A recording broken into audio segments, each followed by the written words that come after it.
Three tomatoes are walking down the street. Papa tomato, mama tomato, and baby tomato. Playing Catch-Up presents. Starring Lindsay Hinkle and Jamie Nelson. So this is Playing Catch-Up, is it? I prefer something with a little more kick.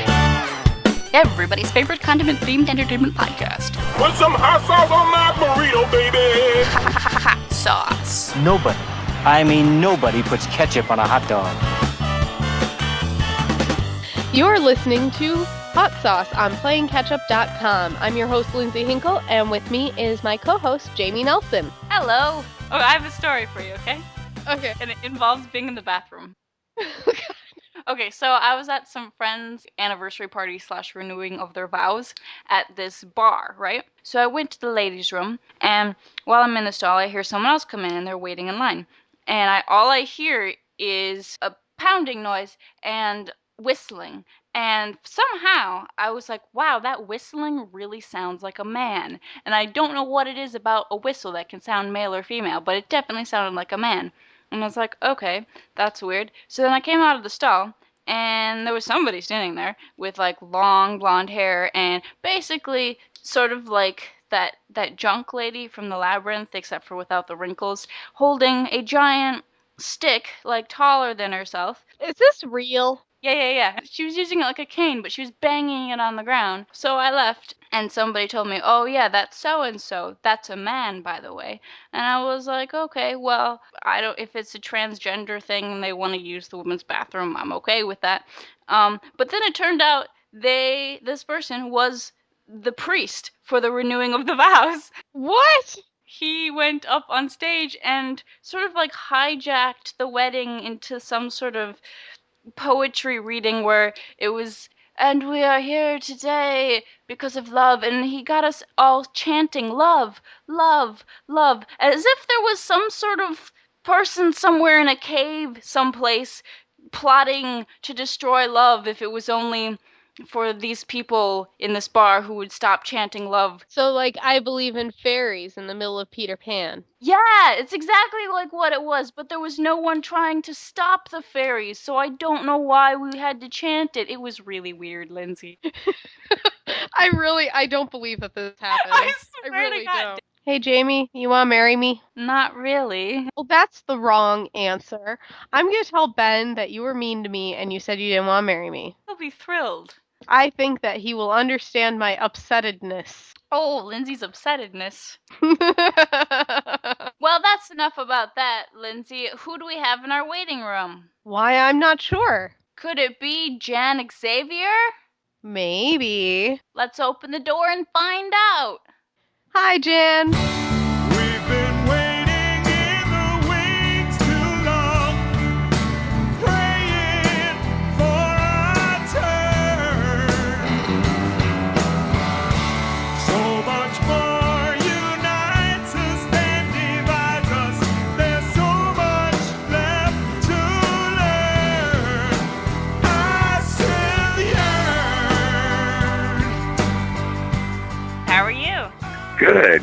Let's start with the present and work our way back. So what are you doing musically right now? Like, what are your current projects? What are you excited about? Who are you playing with? That sort of thing. My primary project at the moment is finishing off a record with my band, the Bowery Tones, which includes Charlie Roth on bass and Denny McDermott on drums. For a long time, I had not been playing original music, had not been writing songs. After a lifetime of doing it, I had fallen out of wanting to be a band leader. You know, I had done this since I was a teen. My first shows at CBGB's and Max's were when I was 15 years old. From then on, I went and I joined the Voidoids, and then I formed a band called the Nightcaps, and we worked for many years and made a few records. We were perennially touring as an opening act for many bands, like, I don't know, U2 and the Ramones and just whoever was around at the time, including a lot of old soul artists we would get paired up with, like James Carr or Solomon Burke, people like that. Also, part of what happened was that, you know, I had a daughter who is now 23. Right. When she was growing up, I sort of, started feeling like I don't want to be in a van anymore. I don't want to be riding around, playing clubs. And, I just sort of had to settled into more of taking care of home and hearth. A few years ago, I got a call from some people and ended up throwing together a deep soul cover band with a few old friends called Sugar Time. As a result of that, little by little, I started feeling more and more like it would be fun to play original songs. I decided to put together a record. Once I got into the process of putting the record together, I kind of realized that I didn't know how the song sounded in front of people. Ah. So there I was, despite my best intentions, I realized I had to put a band together. Oh, drats. And really, my primary thought was, my daughter has a record I made in my 20s, and my daughter has a record I made in my 30s, and I would like to have her, have a record that I made in my 40s, play it for the grandkids, and go, this is when your grandfather's work really started to take shape, Yeah. And so that was the whole idea behind making the record, was just to have a document. Once the record is done, do you plan to continue performing live? Yeah, because it sort of led to me realizing that no matter what, this is what I enjoy doing. And a good friend of mine named J.B. Moore, who I had been going to for years, just as a friend who was a trusted musical advisor, he had said to me, before you go into the studio, we should talk. And I said, well, I was thinking the same thing. I wanted to ask him about song selection and editing of the songs and so forth. And he instead came to me and said, you should do this the right way, and I would like to produce this record and back it and make it happen for you. One of the reasons I had gotten to meet JB in the first place is he had produced one of my favorite records of all time, which is Curtis Blow's The Breaks. And he presented me with the opportunity to get this record made. And it's, it'll be under the name of Jahn, Xavier and the Bowery Tones. And the title of the album is I Still Yearn. That is a great song. Thanks. It was, that song was written because my favorite artist pretty much of all time is Curtis Mayfield. And I'm a huge Impressions fan. My attorney told me one day, a couple of years ago, that he was representing Fred Cash and Sam Gooden, the two surviving members of the Impressions. And he said, if you ever want to get a song to them. And I thought, oh my God, the idea of getting a song to these heroes of mine was just both appealing and daunting. That was how that song came about. It was written because I had heard somebody on Fox News speak about, now that we had a black president, nobody should ever claim racism as a problem in America anymore. I thought, well, this is something that has to be disputed. You said that you've been doing music since you were young. What were your adventures along the way that brought you here? I had a mother who loved music.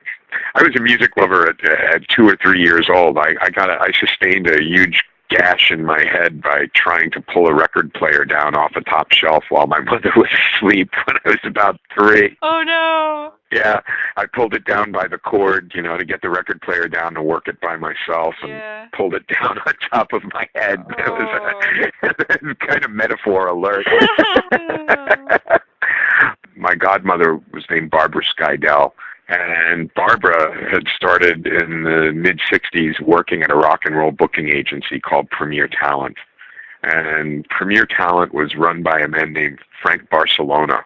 Among things that Frank did, besides bringing The Who and Jimi Hendrix over to America for the first time, he was the guy who had changed the model for how the modern rock and roll show was made. In the 60s, bands would come in and they would play, as part of, say, like a Murray the K show, where they would play 3 of their big hit songs, and then another band would come on and play 3 of their big hit songs. They were package shows, in essence. And Frank had booked The Who on one of the early Murray the K tours, and he had decided that this was not the way bands should be presented, that they should actually go out into places and have decent sound and decent lights and be able to perform their own show, their own music, a full show for audiences who wanted to see them.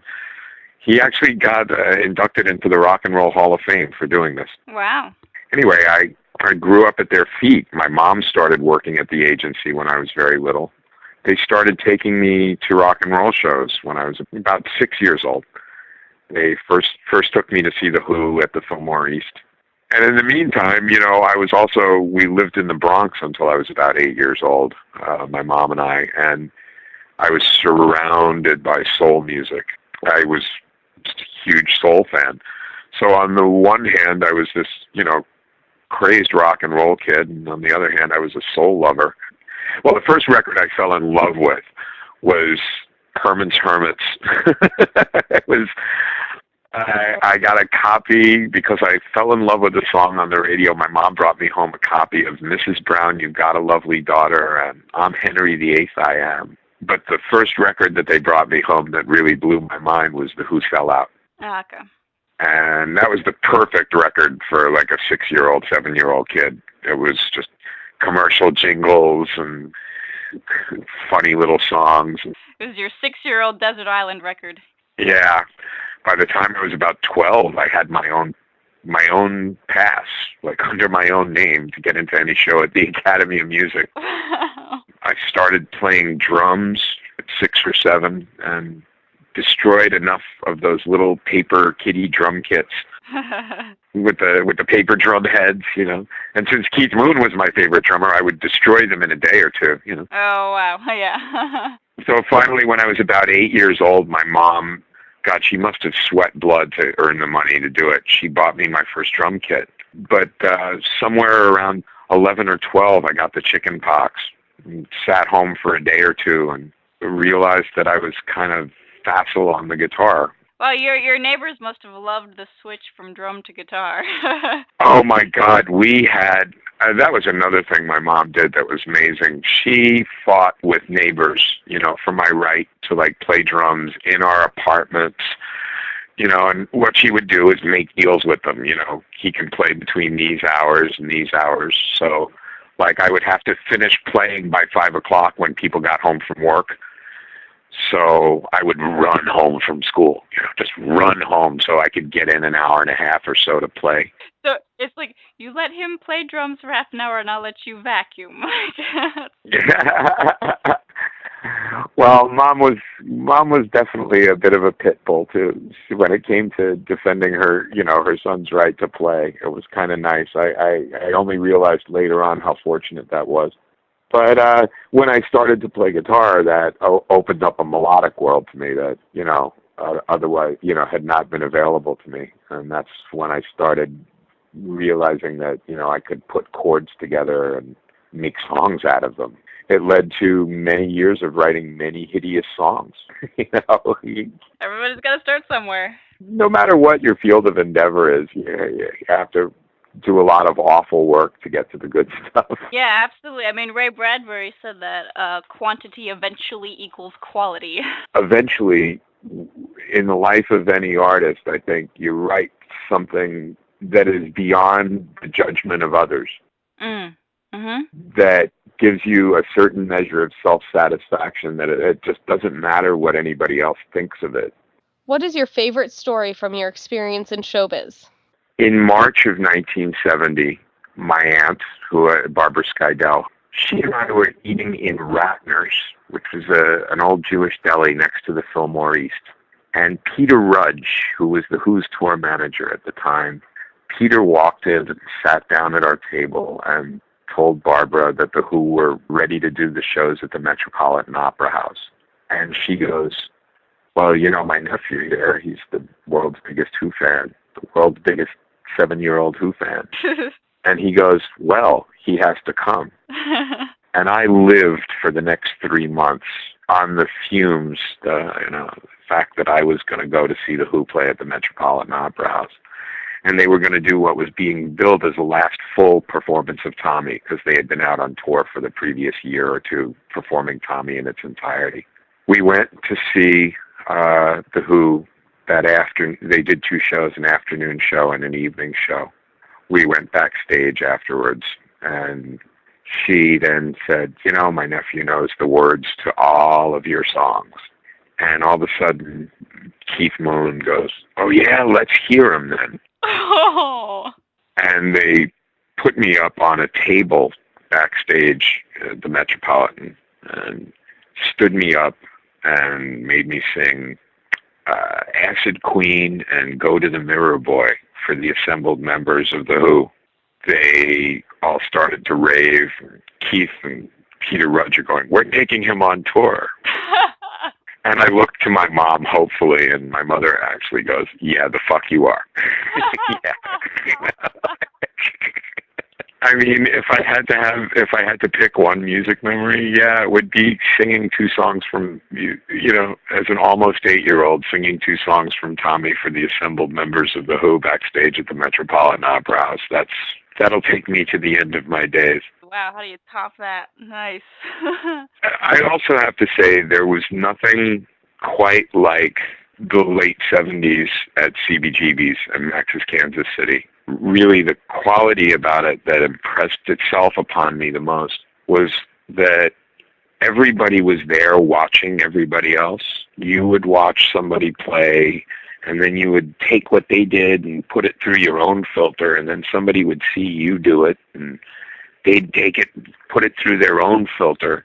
Everybody was sitting to see what everybody else was doing. I'm just so fortunate that I got to be a part of that. It must have been interesting to have musicians who watch and become inspired by other musicians, and then they're playing, and eventually it sort of circles back, and maybe the musicians that inspired them, something that they have done is now inspiring them. Routinely.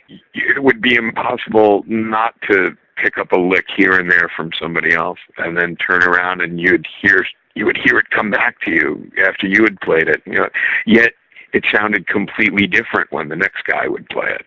Awesome. Where can people find you online? I mostly right now only on Facebook and Twitter. I'm Jahn Xavier on Twitter and Jahn Xavier on Facebook. You know, we're establishing an online presence, you know, with the release of the record. That'll be under BoweryTones.com. All right, Jahn, thanks so much for joining me today. Jamie, thanks so much for having me. Thanks for you and everybody at Hot Sauce for being interested in what other people do. Yeah, absolutely. Have a good night.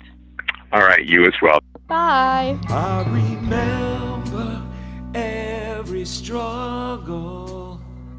Some call them the good old days. Seems I'm always caught between those times and the good times on the way. You asked me to put my hope on hold, say you've got other concerns. I still yearn. Some say that I'm ungrateful, that my grievances are old. But the fact of the matter is not long ago you had me bought and sold. Still I pledge my allegiance to you, and I wait for its return. I still yearn. I still yearn.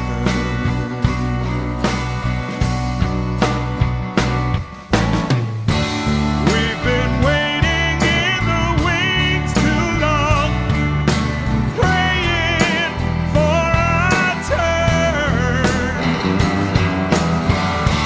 So much more unites us than divides us. There's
Sauce, brought to you by PlainKetchup.com. Please subscribe, rate, and comment on iTunes. Check back every week for a new celebrity guest interview or hilarious video. You may also want to subscribe to our video channel on YouTube.com/PlainKetchup. Sign up for our newsletter on PlainKetchup.com. Please like us on Facebook.com/PlainKetchup. And follow us on Twitter @PlainKetchup. Don't forget to support this project by buying Plain Ketchup swag at our Cafe Press store. Have a question? Email Jamie and Lindsay at gmail.com. That's JAIME and LINDSEY at gmail.com. Thanks for listening. Stay saucy. Do I say a lot of the same things over and over? How many do I say like? Oh, I say it more than you do, I can guarantee. Because I put them in intentionally so it doesn't sound like I'm reading a script. Ah. And the funny thing is I'm not reading a script. I just have this fear. I wake up in the middle of the night with this fear that people will think that I'm always reading a script. Maybe you should get some medication for that. Oh, is there medication for script phobia? Yeah, actually, I made it myself. Oh, good. It's candied bacon. Ew. No, seriously, it's good. I had it on a Sunday. Like the day after Saturday or on ice cream? On ice cream. Ew.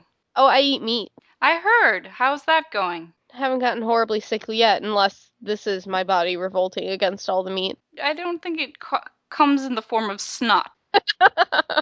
Is it the other end usually? I would imagine it would be the stomach. But I don't know. I've never gone through well, it's not withdrawal. I was gonna say it's like the opposite of withdrawal. Drawl. Without drawl? No, I'm gonna go with deposit. Deposit. Ew. Okay. Oh, gross! I didn't even think about it like that. Oh, speaking of deposit. Oh, I have a story for you, okay? Okay. And it involves being in the bathroom. Okay.